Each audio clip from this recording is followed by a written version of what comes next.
Welcome. We'll start in just a minute. I am on the Eastern time in Florida, and Christina this time is up north in chilly, wintry Wisconsin. Now she thinks she got the better deal because she loves the snow. So, hi, Christina. I'm hoping this is posting as I talk. This is the first time I've actually gotten it to work, I think. So please, please, please give us feedback as to whether or not this is effective, how things look, all of that. I see we have someone who just joined us. Yay, thank you, thank you, thank you. The first thing we do is welcome everybody to our fellowship hour. It probably won't go quite an hour because I'm not quite sure how we can get discussion going, but this is a work in progress. The first thing, again, is we welcome you, and we are wishing those of you that have holidays throughout December that you've had either a wonderful one or that what is coming up will be fantastic for you as well. We are not in the building today, as I mentioned before, so we're trying totally virtual.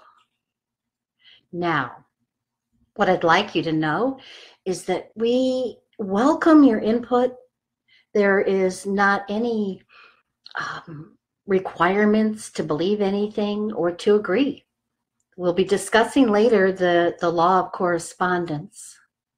But first, I want to light a candle. I have a lovely candle here. So let me start with that. Okay. Oh, it's going to be there it is. It decided to light. So I have a lovely cinnamon candle going. And as I'm holding the candle, all those of you that are with us or that will be watching it later can also send energy. We're going to send energy out, loving, caring energy to those that are in need, our family, our friends. Please take a few moments to enjoy the beautiful light of the candle, to stare into its flame, to reach deep into your heart and your own energy, and to use that force, that swirling. You can feel the love, you can feel the energy. Send that now. Send that to those of your friends, those of your family. And as we work together and create a group energy, it becomes even stronger. So who needs help? Who needs healing right now? We are sending out to all. Think particular names in your mind. I know I have a few that I'd like to send to that are particularly in need. Tony, Larry. I'm trying to think because I know there's a lot. Barb, her family. I'll send to them any of the people in my family that have needs. Sending them all the love of the universe, all the joys.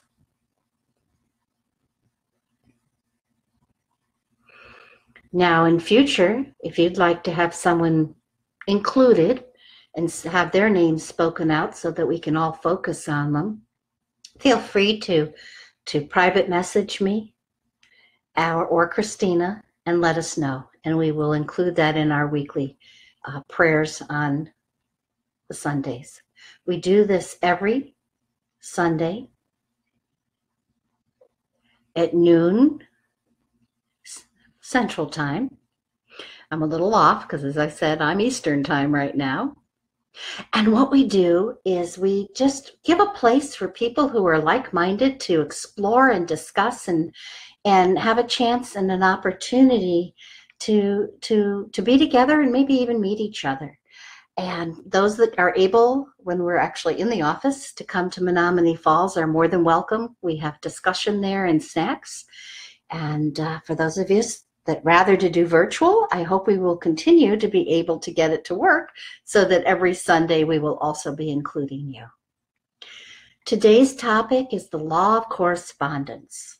Now, you may know of the law of attraction. Most people have heard of that. And it's only one of 12 universal laws. The law of correspondence is particularly unique. The law of correspondence says that everything in the universe is a reflection of other things. And so that you begin to see, as we talk, you'll begin to notice lots of different ways in which things correspond. I'll quote from the Kabbalion: just as knowledge of the principles of geometry enables man to measure distant suns and their movements while seated in his observatory, so a knowledge of the principle of correspondence enables man to reason intelligently from the known to the unknown. So we begin to talk about those relationships and how those correspondences work, and also how we can help ourselves and our planet, and perhaps even further out. Now, often used is the Hermetic term, and you've probably heard this: as above, so below. Okay, and this references the law of correspondence, that things that happen on one level are happening on the other levels: spiritual, mental, cultural, physical, and I believe it begins to go out and out from there. You've also probably heard, as within, so without, that the inner soul is reflected in our physical. A friend of mine says the issues are in the tissues. How much of our aches, our illnesses are caused by our inner stresses and drama? So we're actually thinking, because stress is something you think. Drama, again, thoughts. How much of that is causing what's happening to our physical bodies? Now, this also moves out, as I said, into the astral, so that our auric fields also start to reflect on what's going on both the physical and mental levels. If you've ever seen an aura photo, you can see how that works. I was lucky enough to have an aura photo done by a friend that had a computer system, so that instead of a one snapshot of your aura, she was able to show on the computer's monitor how it changed, so that you could actually see how, if you brought a particular essential oil near you, or used it or smelled it, how that would change your aura. How a thought would change your aura. In fact, in one of the ones I watched, she had a wife sitting there, and the husband walked up near her. And fortunately, the aura changed drastically, but very positively. So we're constantly having these correspondences going on in our life where things are reflections or mirrors of each other. Not just in our bodies, but as we see, it'll continue to go outward. I did want to mention as well the chakra system. We often work with that, and we realize that each of the chakras in your body, and if you don't know what a chakra is, you can find out more by talking to Christina or I. The chakra system has energy areas within the body, and we look at the 7 of them usually within ourselves that go up and down. And we relate those spinning states, whether it's open, whether it's spinning properly, to health and well-being. So each chakra corresponds with different physical and emotional and spiritual states. Another correspondence. Another thing that, it's thoughts, it's spirituality, but it all reflects and shifts and changes based on how they are corresponding with each other. We talk about our thoughts becoming our reality. And our thoughts mirror our reality, so that thinking negative thoughts pull more negativity to us and vice versa. Positive thoughts and actions will pull more positive towards you. This begins to dovetail a lot with the other laws that we've already looked at.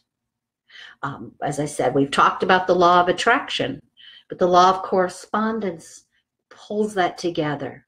It's not just that we're attracting, it's that we're actually beginning to mirror back and forth. And it's more sometimes a give and take. With this, taking it even further, we can affect and reflect our society. Certainly over the past year, when things were getting very stressful, you probably could just, you almost felt the energy, maybe just looking at people's Facebook posts, and you could feel the negativity or what was going on around them. And you could you began to feel maybe more anxious or more stressed just from what was going on the outside world. It might not actually have affected you in any particular way personally, other than that energy was affecting you. In the same way, what we send out can affect others. So be careful when you're starting to post or rant. Realize that though you may feel you're getting it off your chest, you may very well be pushing it onto somebody else. There's a story, which I don't quite remember all of it or how it began, but the idea is the monkey on the back. And if you can, you want to get the monkey off your back, the stresses, the drama, the whatever. Ideally, you want to set it free. But a lot of people have a tendency to take it and move it to somebody else, so it becomes someone else's problem. Think about how what you do or what you feel is affected by others, by yourself. Now, a couple things that I found, I love songs and different music, and I'll post the YouTube links later. But Michael Jackson sang "The Man in the Mirror." I'm starting with the man in the mirror. I'm not going to sing. You guys would all be tuning off fast. So I'm starting with the man in the mirror. I'm asking him to change his ways. And no message could have been any clearer. If you want to make the world a better place, take a look at yourself and then make a change. Now, often we have we sing this at the holidays a lot. The Christmas song, the link I have is Harry Connick Jr. and Kim Burrell. But it starts out, "Let there be peace on earth and let it begin with me." Same concept. It all starts here. It all starts with us. We talk about reality a lot, that we create our own reality, and that the physical earth is all a mass creation that our souls have agreed upon. Quantum physics is quickly proving that this ancient spiritual belief is pretty true, that there really isn't much that's tangible or that we have to look at. We think it's a solid piece of something, but when physics looks at it, it's almost all empty space. It's something that we're putting together. Color, solid mass, all of that are creations of our brains, or creations of our thoughts. And I have a quote from Dean Radin. "One of the most surprising discoveries of modern physics is that objects aren't as separate as they may seem. When you drill down into the core of even the most solid-looking material, separateness dissolves. All that remains, like the smile of a Cheshire cat from Alice in Wonderland, are relationships extending curiously throughout space and time. These connections were predicted by quantum theory and are called spooky action at a distance by Albert Einstein." One of the founders of quantum theory, Erwin Schrödinger, dubbed this peculiarity entanglement, saying, "I would not call that one, but rather the characteristic trait of quantum mechanics. Essentially, what we're finding in science bears this out. There isn't separateness. It's all togetherness. And we talked about that in the law of oneness. I always find it rather amazing as things start to pull together. Another correspondence that might help you because it's more tangible than some is the moon. Wow. How many of us look up at the moon, and how many of us start to feel the moon? It goes in an orbit around the Earth. And here it begins to show that that's you look at that, it's a cycle. It cycles around. Many, many things in nature are cycles. But the pull and the push of the moon as it goes around causes tides. The sea rushes in and covers the land for a few hours, and then later it reverses, pulling away into itself. I can say I've been enjoying that part of it. But that is a correspondence with that cycle of the moon. We also see the cycle as it waxes and wanes, as it gets bigger and smaller. Rituals use this energy to manifest or release, because we know that as the moon is getting bigger, it's a great time for you to want to put things you want out there, to have you start something that you want success in. And as it wanes, as it gets smaller, well, that's a great time to release things, to get rid of some of those pieces. And we do our burning bowl on the waning of the moon, on the what would be the full moon, because then it starts to get smaller. And we do our spirit message circle where we embrace spirit on the new moon. And you're welcome to attend those. The full moon burning bowl will be virtual this time. So join me on Facebook Live and we will see how this continues to work. So there are a few examples of how things correspond, how when we look around, sometimes things we think are differences or don't fit really do. Sometimes you just have to look at it differently. Shift your perspective. Shift how you're looking at it and see maybe there's a correspondence that you aren't aware. A lot of people find this in relationships. You don't necessarily realize that the one person feeling angry or upset might have to do with not so much something you've done, but it may be the energy you're putting out, the angry thoughts or the hurt thoughts. And if we shift that to where we start looking and feeling the positive things, the good things about the other person, often their personalities start to shift as well. Now, when we talk about differences that really aren't differences, I used to use an example when I taught preschool, and that was bread. Very tangible, something you can all think about. Because bread, in some shape or form, is pretty much universal. You think of tortillas and naan, loaves of rye bread.